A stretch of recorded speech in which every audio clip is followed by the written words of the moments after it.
Other than the love for my family, playing football again in the NFL is my dream. What they know about me, they like.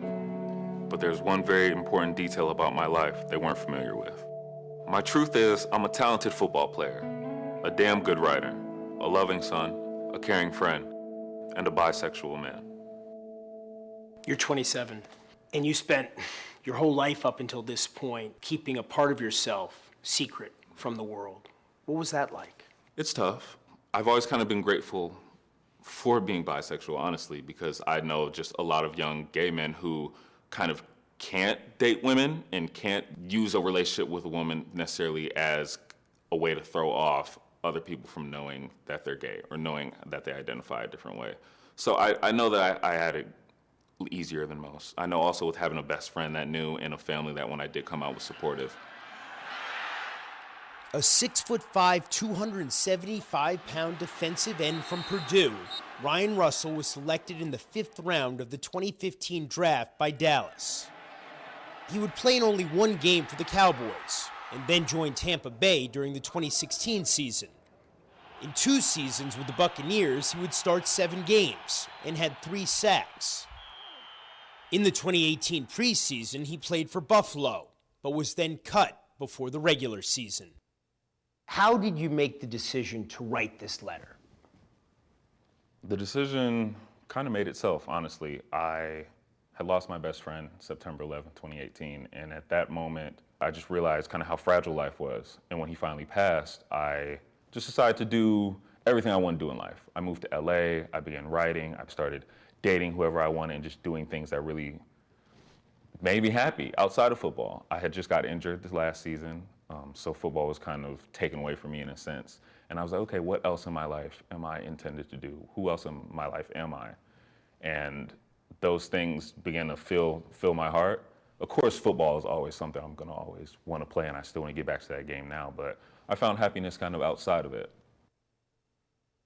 What is the significance of coming out specifically as bi?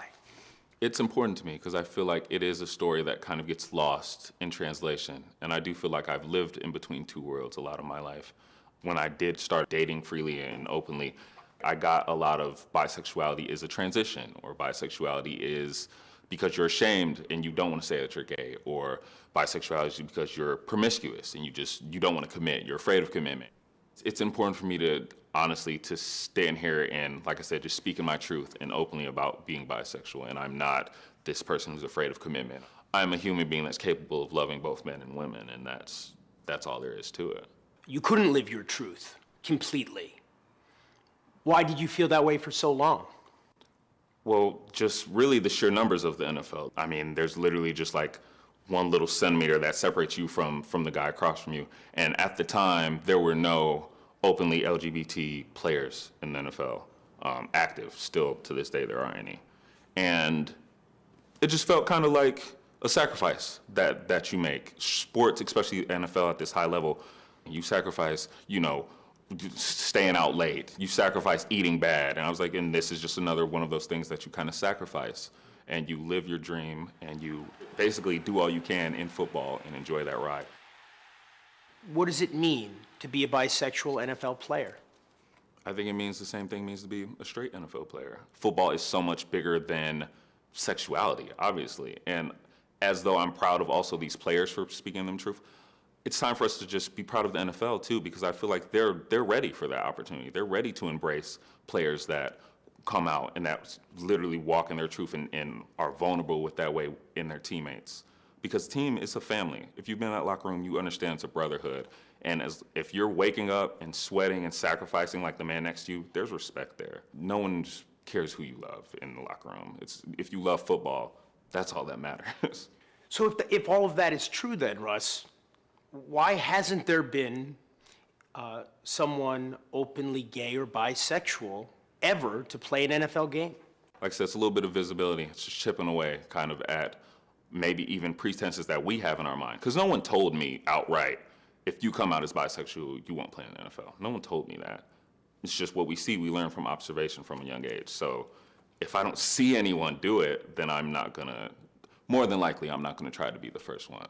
Like I said, circumstances have brought me here where I am trying to be the first one. and I hope that I won't be the last. You know, in the NFL, there are razor-thin margins. The competition is so tough. Sometimes front offices are looking for a reason not to sign somebody, to choose someone over someone else. Right now, with your NFL career in limbo, why do this now? If I don't do this now, then there's really no other time. And I had the trial with the 49ers, and I had affirmation just basically of my skills, my talents, my abilities.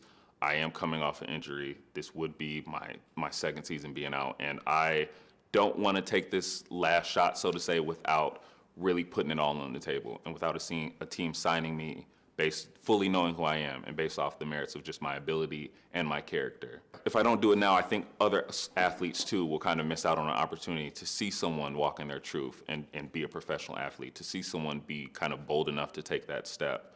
And I don't know, we might miss out on the next LeBron James because he's too busy trying to hide a secret instead of live his life. We might miss out on the next Tom Brady or the next great athlete just because of a stigma that we can easily kind of break by claiming who we are and who we've always been. What do you think the reaction is going to be from the NFL?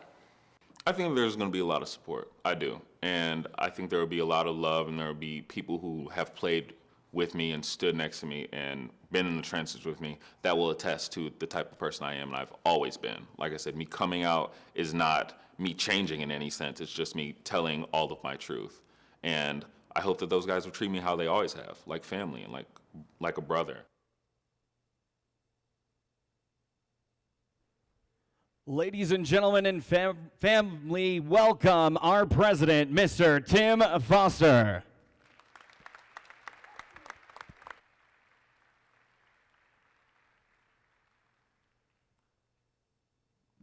Well, good afternoon. I think that's on. Maybe not very loud. Is it or not? No?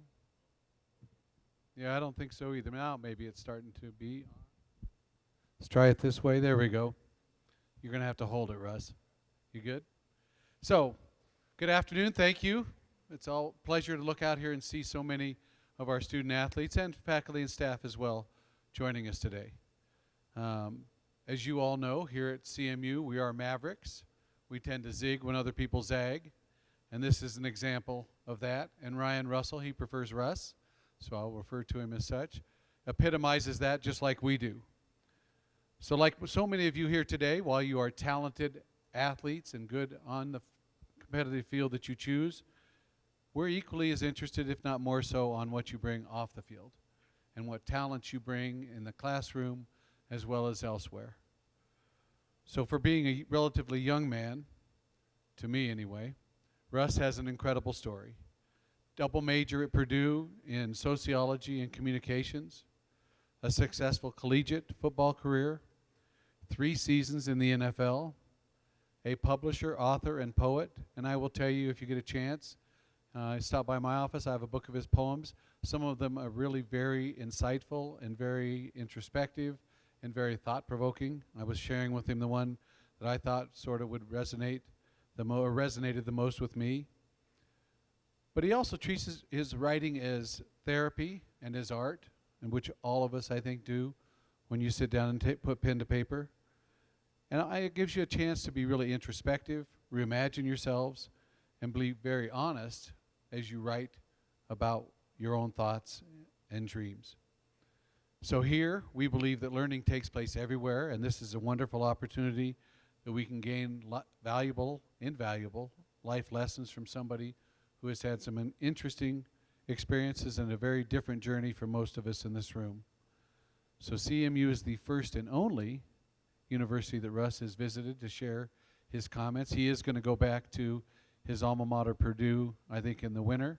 So you all are the first group that gets to hear from him.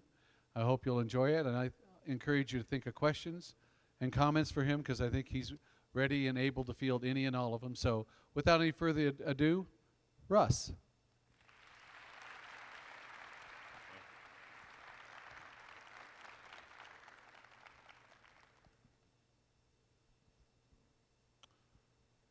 Hello? Hello?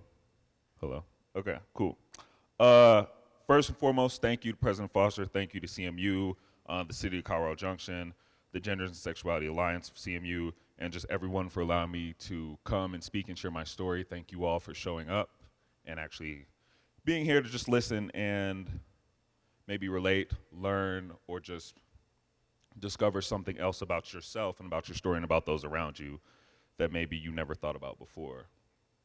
I had this is my first university I'm speaking at, so I had like this whole thing typed up, and I had all these great things I wanted to say and all these points, but it just seems a little stupid now.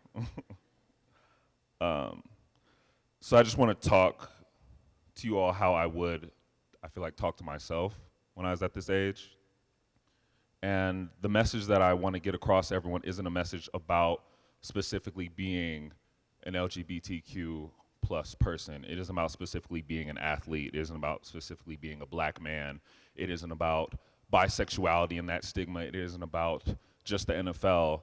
It's about being a human being and being on the team that is humanity, and not just the team that is winning at the time, and not just the team that's straight, not just the team that's cisgendered or binary or anything. It's about being on the team of humanity and knowing that a team doesn't exist without love, and a team doesn't exist without acceptance.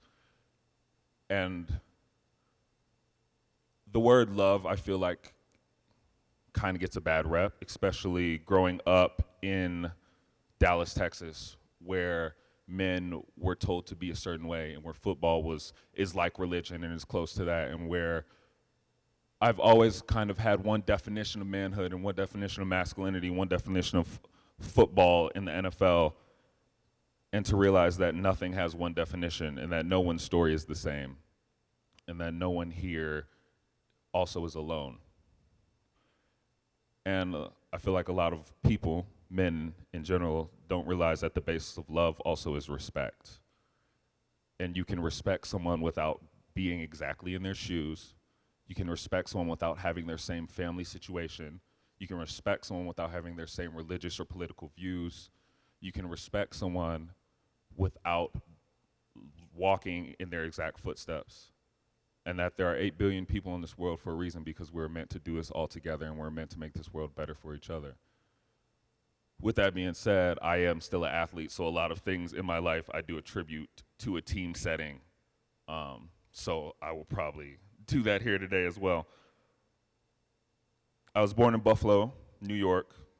I don't know if anyone here is from New York or from upstate New York, but awesome. But Buffalo is cold as hell. Anyone that I meet from Buffalo always kind of has the same Buffalo story. They were caught in the worst blizzard in Buffalo ever, and I'm just like, yeah, that's every year. It's the worst blizzard in Buffalo. But I grew up I was born in Buffalo. My biological father was 24 and found the pressures of parenthood to be too much for him at that time. So my mother raised me with the help of my stepfather. My stepfather then passed when I was 7. He died in a motorcycle accident. And to anyone who has lost a parent, whether it be through death or divorce or circumstances, I feel for you, and I know that that is something that none of us are equipped to handle, and that none of us can handle alone. And I want you to know that you're not alone, and that you have people in your life, and you have a team around you, and you have me also if you feel like you have no one else.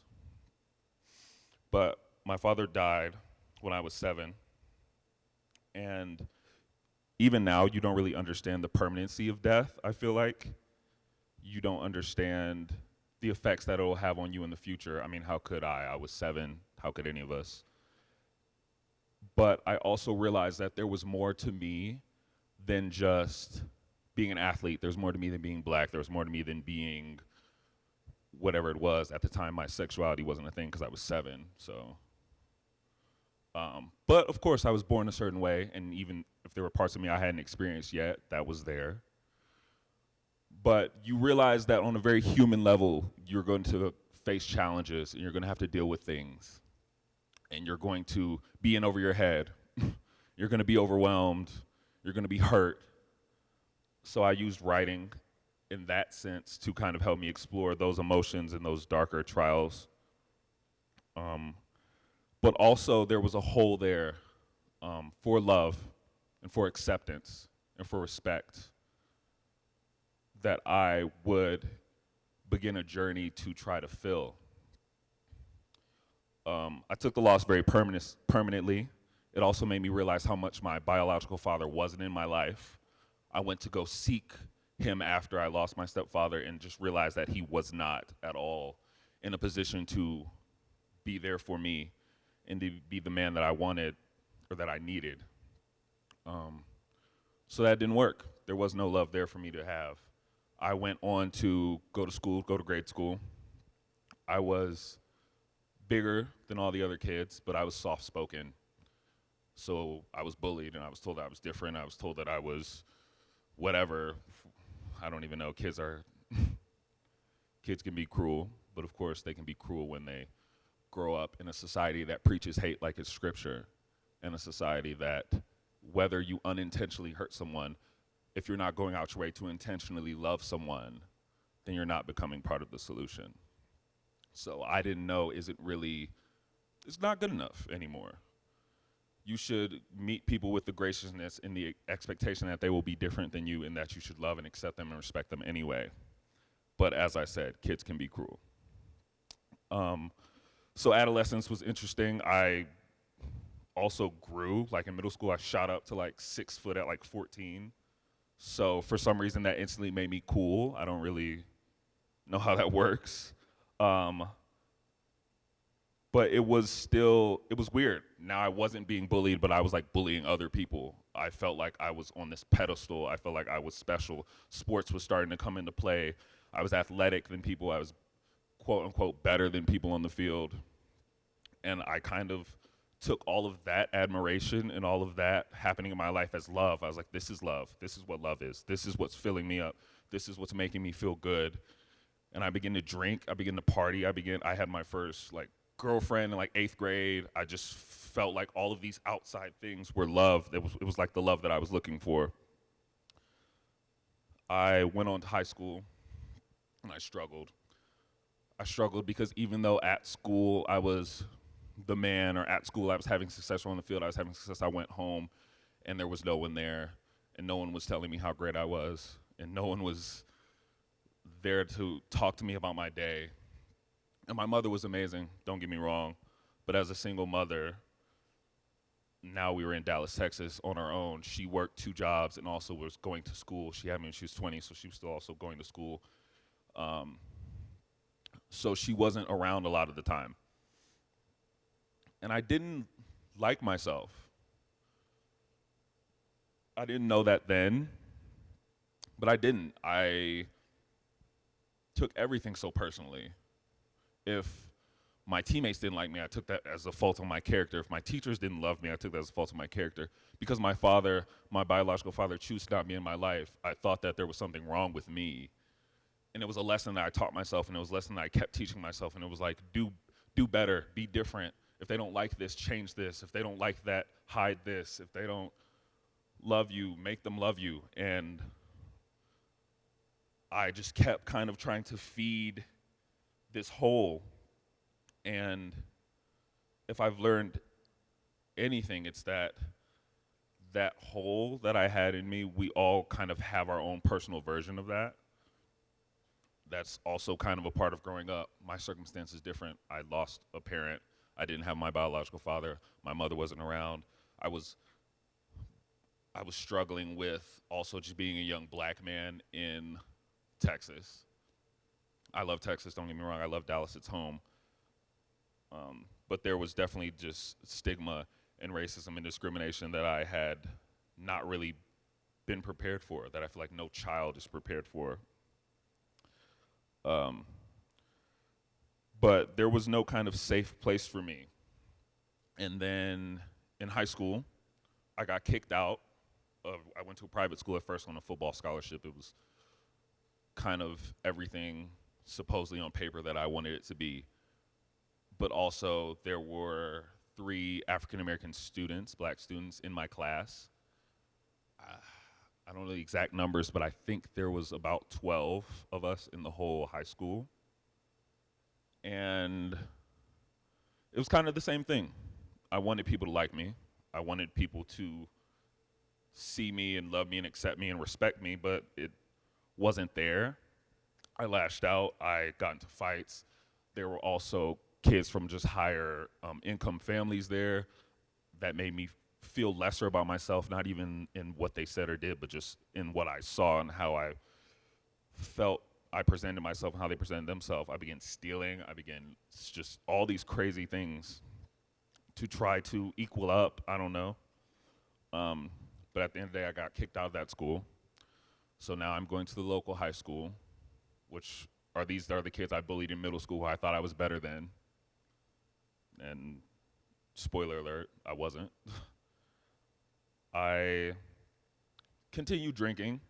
I was big, so I went to gas stations with like malt liquor and MD 2020s and beer, and no one asked me to check my ID, which was crazy, but I was drinking. I was still dating the same girl, and she was very much just my best friend and my first love, and I still kind of had that. But high school, as we all know, is hard, it's challenging. I wanted to get out. I wanted to run away. I wanted to start over. I wanted to create a place where it felt like a safe haven, where it felt like home. I was lucky enough to get a scholarship to go to Purdue, along with some other universities. With being kicked out of 2 schools and my mother working, I also worked a lot through high school, so I only really played 1 full year of high school football. And I got an opportunity. A lot of big schools wanted me to come, but they wanted me to like sit out or wait a year, or I don't know, they were talking about some crazy stuff, like wait a semester, work on campus, and then something crazy. I was like, no, not at all. So I went to Purdue. It was cool. My mom was happy. They had a good education. I got a full scholarship. I got to play against the Michigans, the Ohio States, the Wisconsins, Michigan States, like these big schools I remember like watching. But also, like breaking up with my longtime girlfriend. I was 900 plus miles away from home, and sexuality became an area that I realized was not the same for me as it was for everyone. I realized that I wasn't necessarily straight. I was like, I don't think I'm gay. I was like, I've been dating a girl for forever. I was definitely in love. I was like, that was real. I don't think I'm gay. I was like, but I'm not straight. But also, is this even okay for me to have these questions? With bisexuality, it's like, if you can date a girl, then why wouldn't you just date a girl to make things easier? So I kind of went with that rationale for a little bit. But in the way that my mind works and the way that the hole in my heart was, I was still seeking love. I was partying, just dating around. I was doing all types of things, but none of it sufficed. Also, my mental health came up. On my father's side, my biological father's side, which I didn't know at the time, there is a long history of just depression and mental illness in certain things, where my own father actually revealed to me later in life that there was a time where he tried to take his own life. And I realized that though I had had teammates, and though I had had family, and though I had had friends and girlfriends, I felt very alone. in a school of over 40,000, in a team of over 100, in a planet of over 7 billion people, I felt incredibly alone. I could sit next to someone who looked just like me. I could be in a party with everyone who knew my name. I could be in a relationship and lay with someone who told me they loved me, and I felt alone.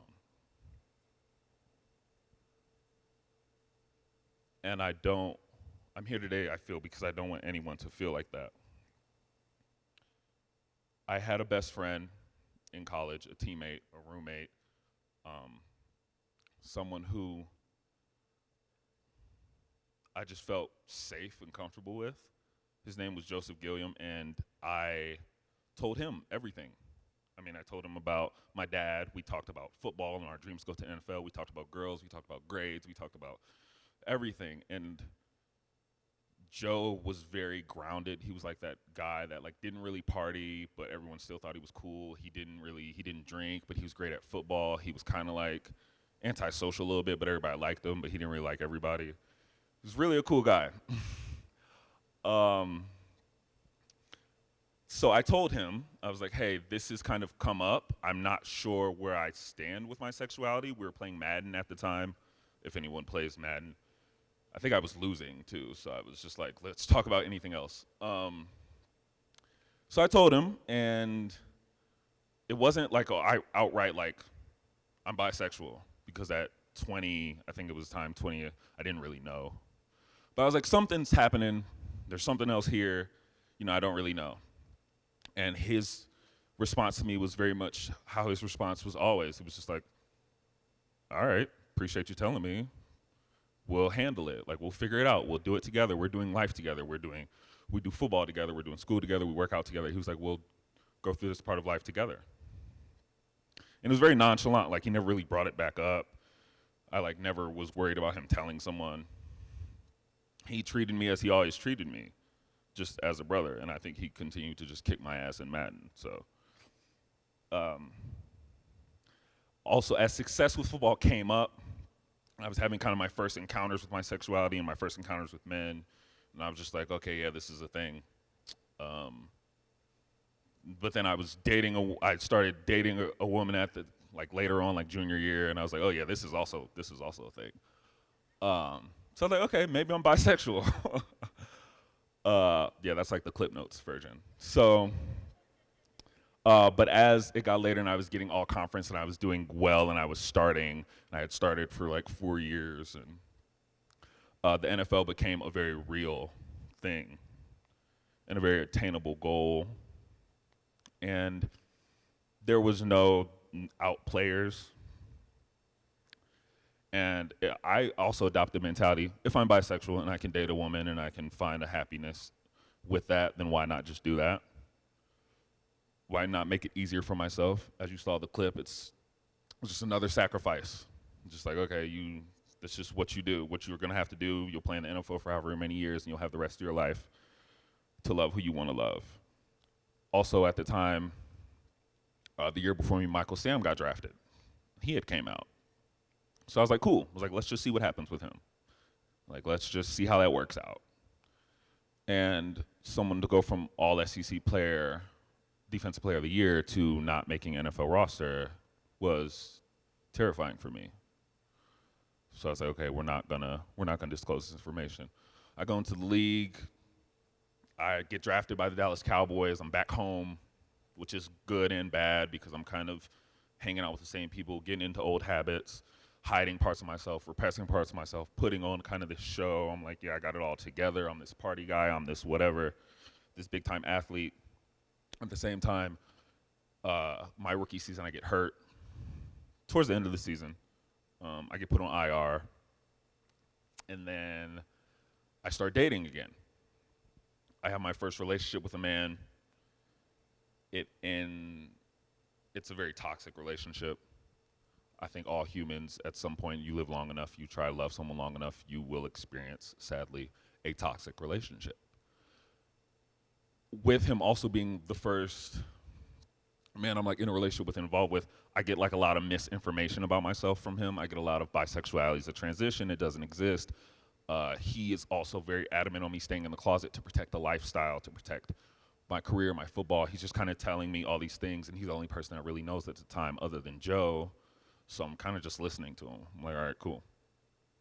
Comes to find out he's not who I thought he was. We break up. It's an awful breakup. I'm heartbroken. No one knows why. They're like, you're single and you're in the NFL and you're living your dream. Like, what's wrong? So I tell my friends and family about my sexuality. I tell them about my relationship. I tell them about kind of everything. And for the first time in a long time, I kind of feel that hole fill up a little bit. That hole of love that I was seeking, that hole of acceptance I was seeking kind of fill up.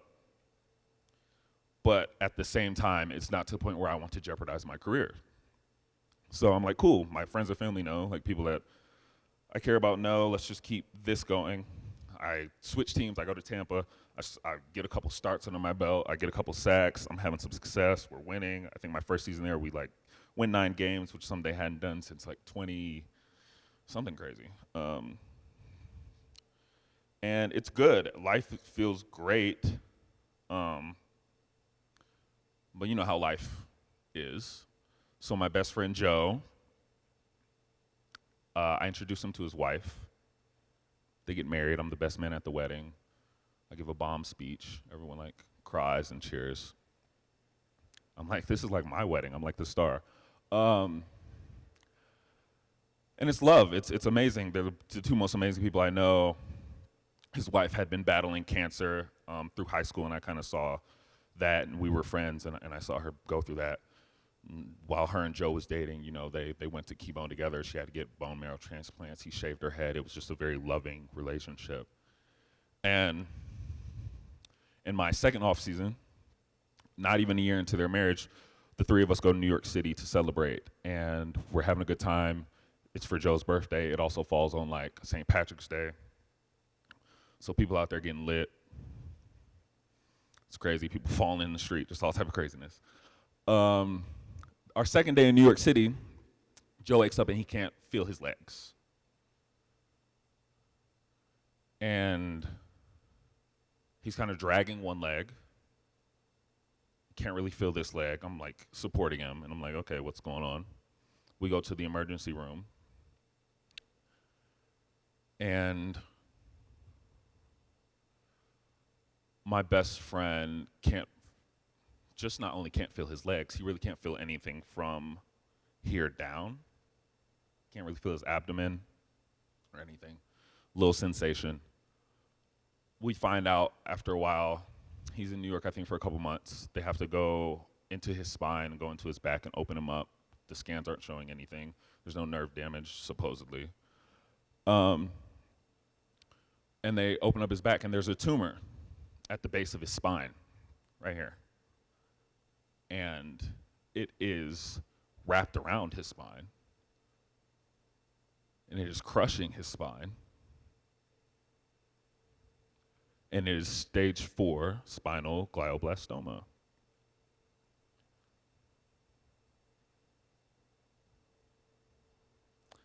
And that hole just starts to become everything.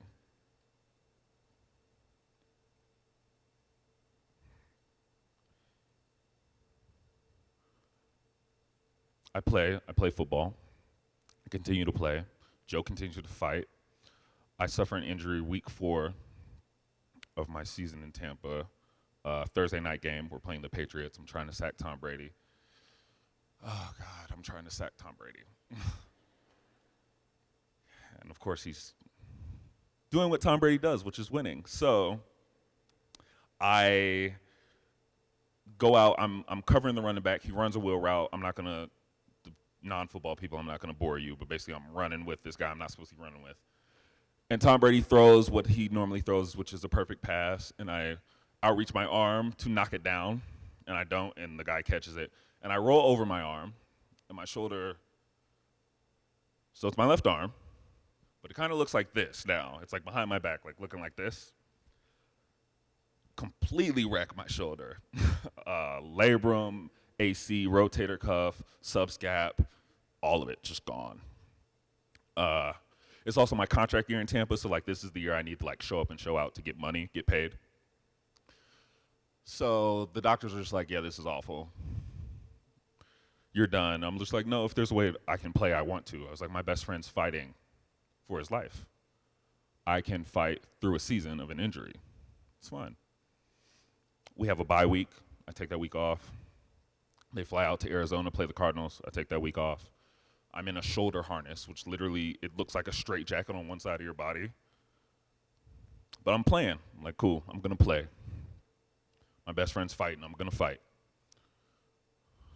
All the while, everything in my head is kind of speaking my sexuality, yelling, screaming.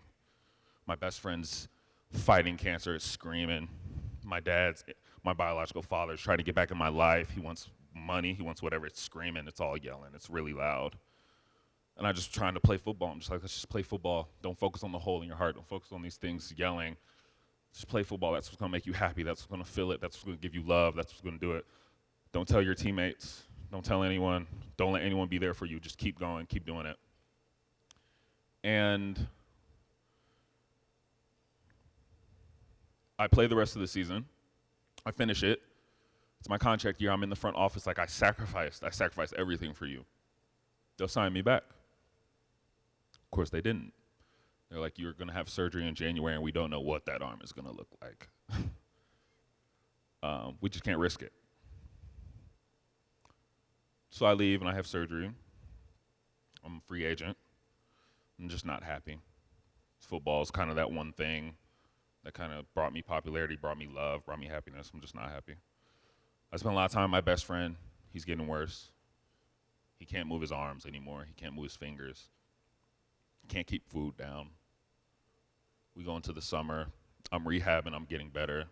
He goes to the summer. He's getting sicker. He can't eat. Motor functions start to kind of go from here. So eating's gone. He can't really talk. Can't really hear him anymore. He kind of just looks and give me looks. Yes and no's, blinks. September 11, and Joe dies.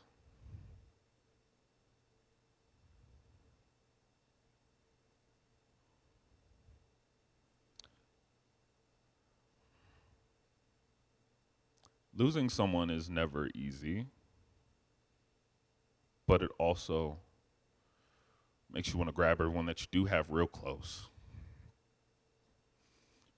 It also makes you, all the things in your head that you were like hiding or yelling or screaming, it kind of makes them quiet.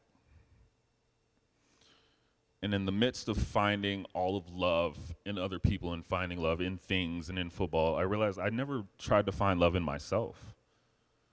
I never tried to love myself, and I never tried to accept myself. And you can't let teammates be there for you if you don't love if you're not there for yourself. You can't let someone in a relationship be there for you if you're not there for yourself. And I was like, I'm going to do everything I ever wanted to do. I'm just going to live life as if with no fears, with no regrets, and just live. So I moved to LA, which is my dream city. I start writing, which I've always done. Writing was how I coped with my dad passing away. Writing was how I coped with everything I was experiencing. It was a confession between me and a pen and a paper, and it felt very safe, and no one had to ever read it. It was just kind of me getting comfortable with truth and getting comfortable with myself.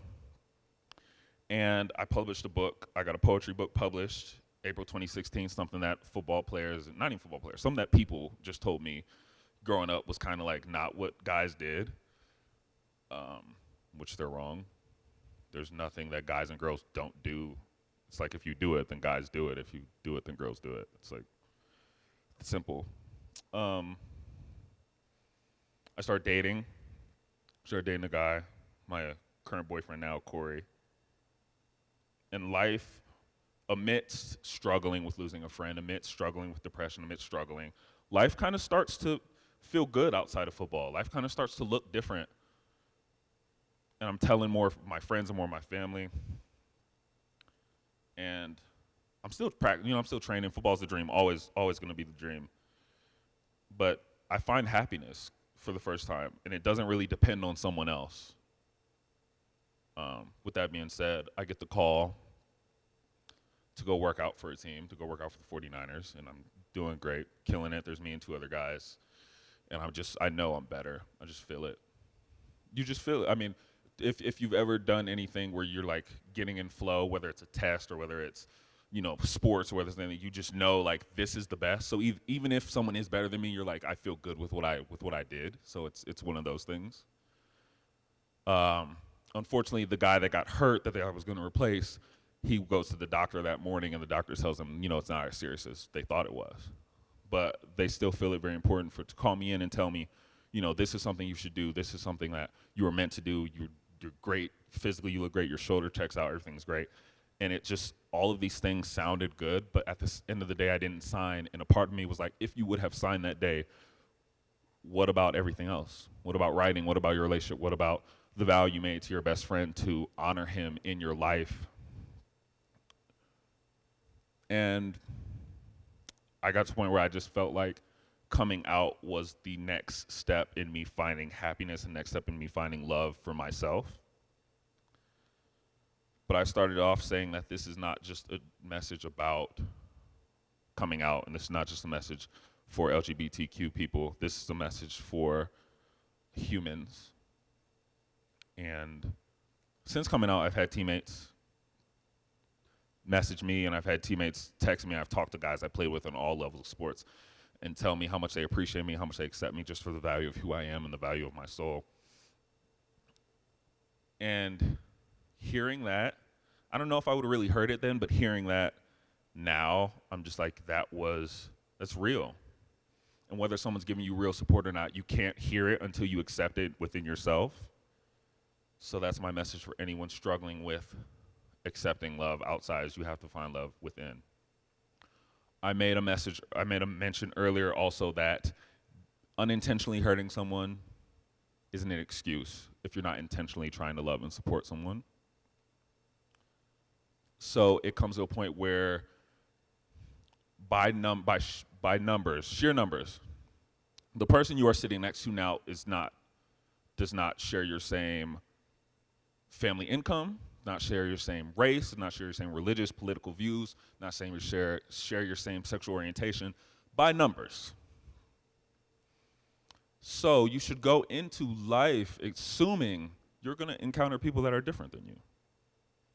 Sounds very basic and very general, but I remind myself of basic general things all the time, like to make my bed in the morning, to brush my teeth at night, and to do all these little things that you're like, duh, you should know that. And I'm like, yeah, but work in progress. So whether someone is struggling with loss, whether someone is struggling with sexuality, their identity, whether someone's struggling with money, whether someone's struggling with school, whether someone's struggling with relationships, someone's struggling. And I'm a football player. I bring it back to a team environment. And that's what a team does. You rally around people that are struggling. You overcome things together. You set out a goal and you win games together, you lose games together, and at the end of the day, the person that you have is on that team.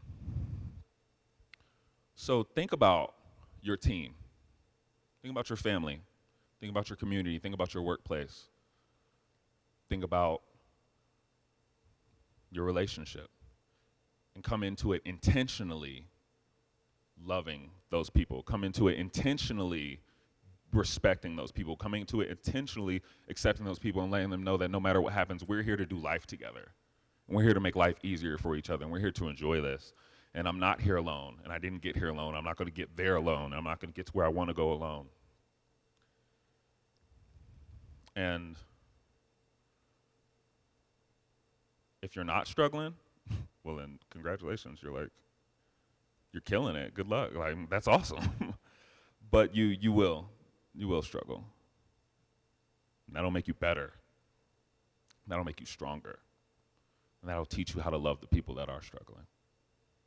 So, thank you for inviting me here. I appreciate it.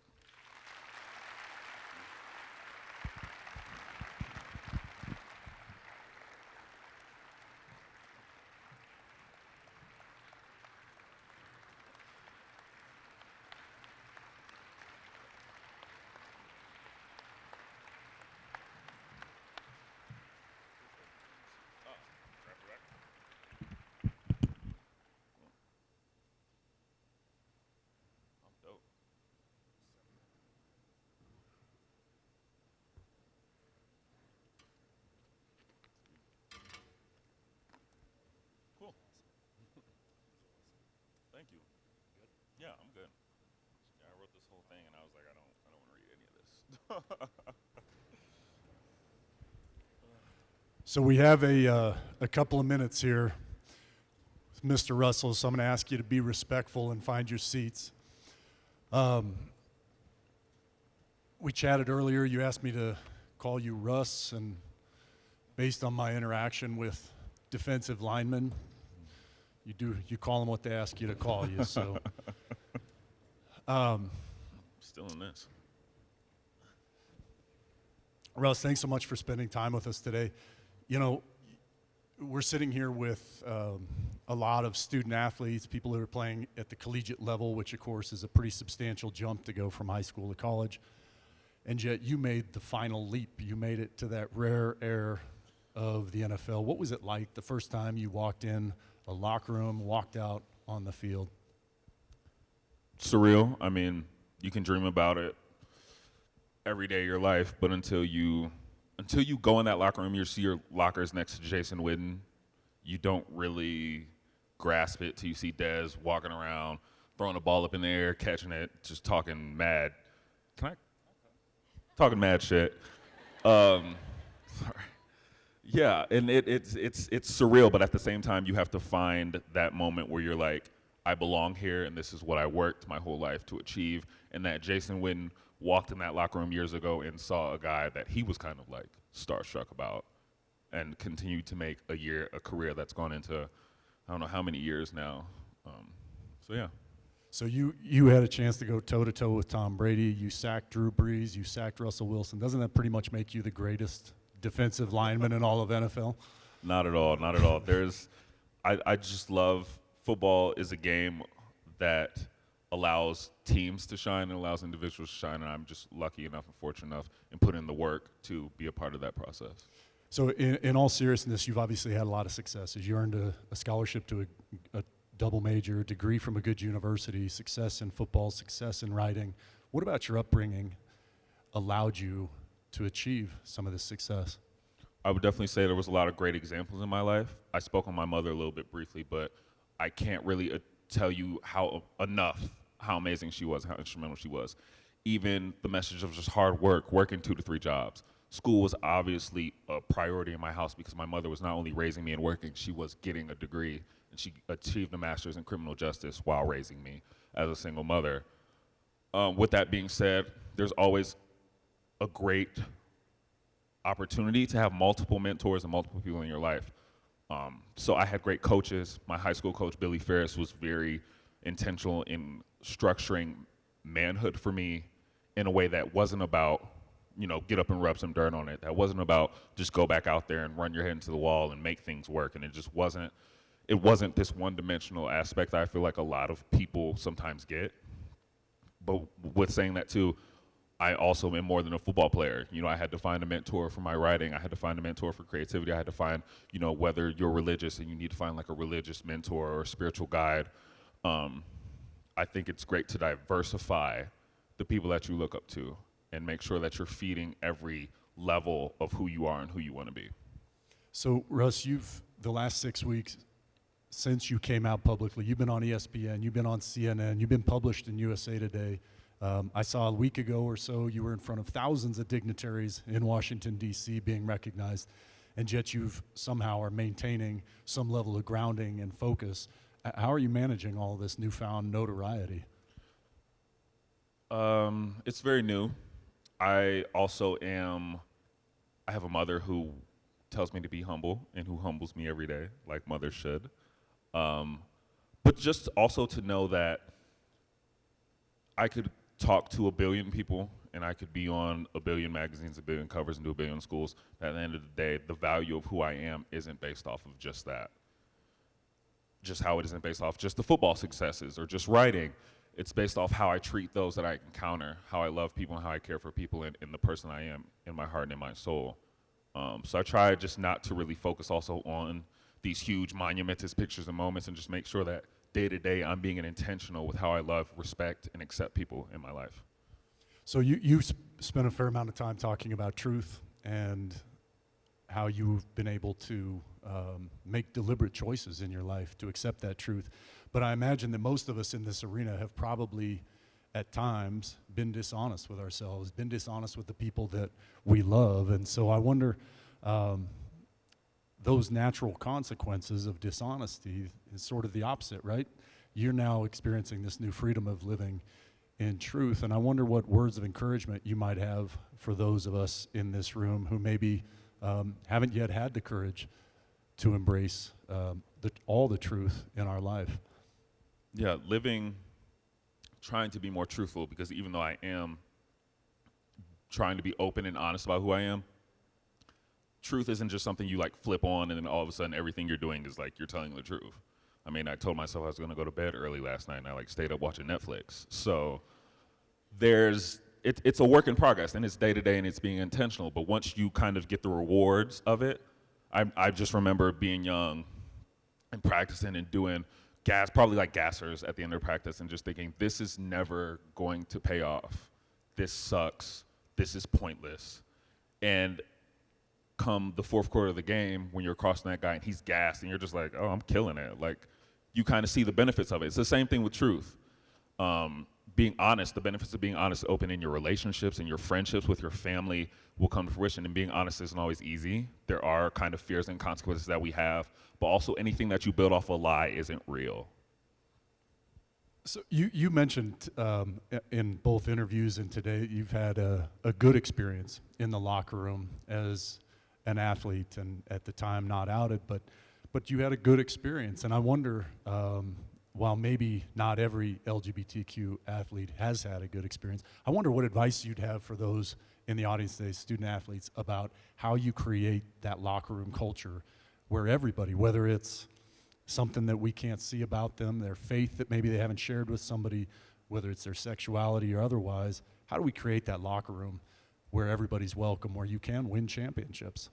I believe it also starts on every level. You know, it's not just players, it's coaches, it's the training staff, it's the equipment staff, it's literally everyone involved in creating a team environment, creating a culture that wants to win and that wants to create a common goal, whatever your goal is, whether it's championships or it's just winning game to game, whether it's winning that day in practice.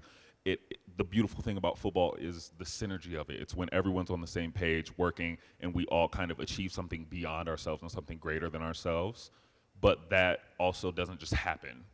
You know, I encourage guys to be honest, to be open, but also to be intentional with what they say, with the things, with media, with things that you post, with how you might just say something not thinking or think it'll harm someone, think it'll hurt someone, but it does. Like I said, being unintentional isn't an excuse. You should be intentional in being positive and being there for your teammates.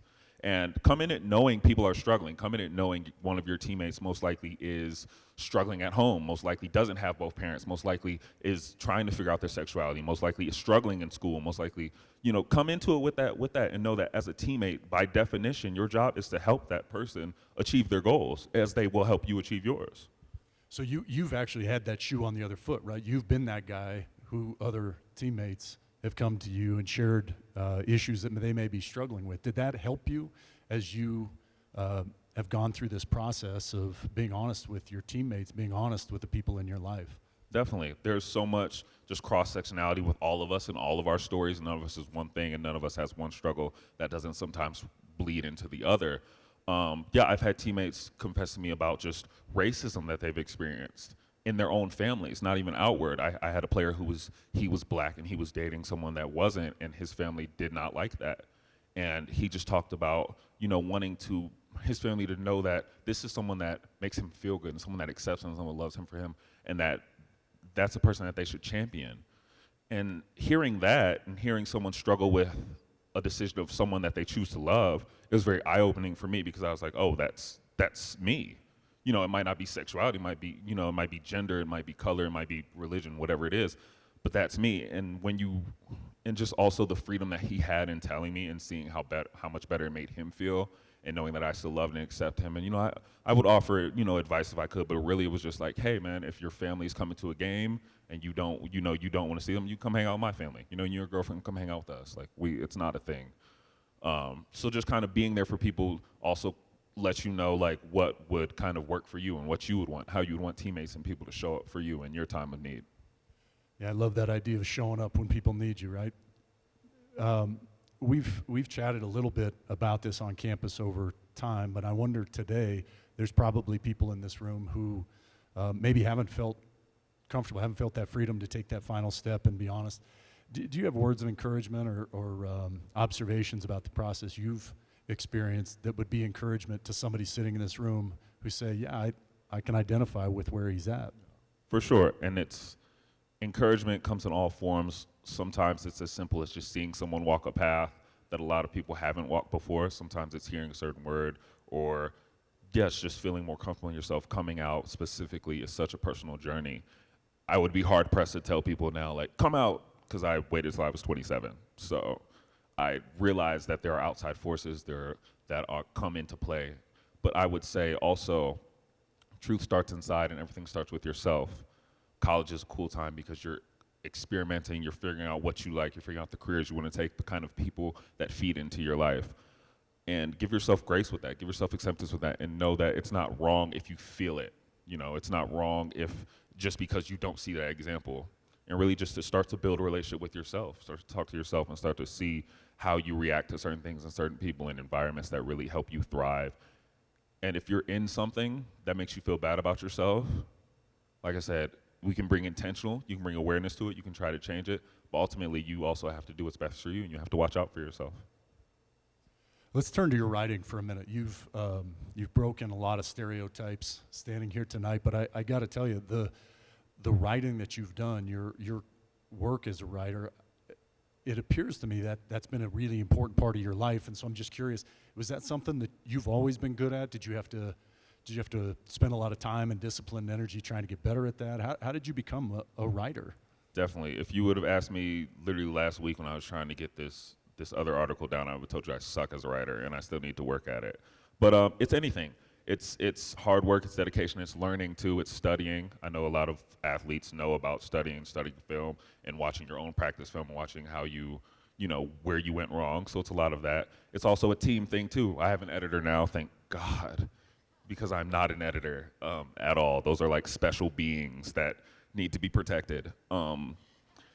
But yeah, it's also about assembling the right team, finding some things that motivate you, finding a routine and a regimen, sticking to it, and really working at your craft. Also, if you're hating everything you're writing, you're probably not reading enough. You need to read other writers that you mentors, like stylistically, people you look up to. It's like football. I didn't know I wanted to be a defensive end until I saw a super old tape of Reggie White kicking ass. And I was like, I think I want to do that. I was like, so I'm going to do everything he does. So it's just also finding the mentors and guides.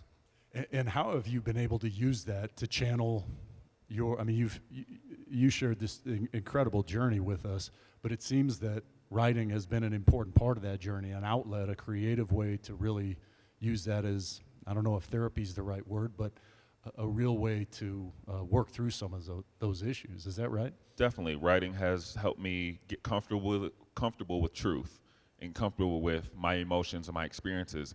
And I could write something with no intention of anyone reading it, and at the end of it, realize like, oh wow, this is how I was feeling, or this is kind of where I'm at with it. Maybe it's not something I'm over, maybe it's something I'm still going through, maybe it's something that keeps kind of drudging up. I will use the example of just being my biological father.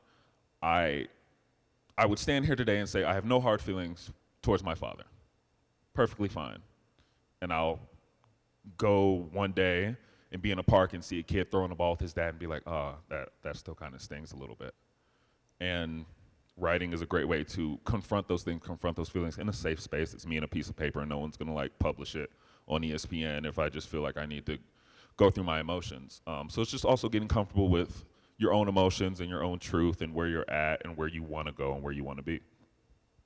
So you've taken the time, you've shared with us a variety of elements of your life, and I just wonder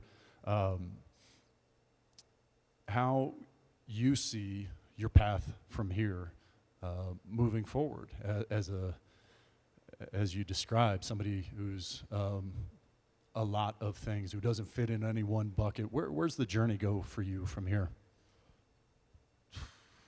The journey, I mean, so far it's been crazy. Like you said, it's been 6 weeks, and I feel like already so much has happened. I'm going to continue to speak and to hopefully share my story. And as I learn and grow, I want those that I talk to also to know that I'm learning and growing and share that. I'm going to continue to write and tell stories that I wish I would have read as a kid, stories of young men and young people, exploring their sexuality, exploring their emotions, exploring all these things that maybe they didn't even know were options or didn't even know were inside of them. I'm going to continue to just also live open and live free. I think the biggest part of this for me has just been loving myself and loving that man in the mirror every day. With that being said, I still also train. Football is still my dream, and I do plan to return to the NFL. So that's a big part of it. Just really, I'm going to do everything that I love to do, no matter what someone else might think of it, or no matter what I even might have told myself as a child, like, hey, this isn't something that's acceptable or this isn't something you should do. It's like, no, if I love it, I'm gonna do it. Russ, you've got a couple of new 1,000 fans here in Grand Junction, Colorado. We are so grateful that you've taken the time to be with us today. Will you help me thank Russ for his time today? Thank you. Thank you for having me.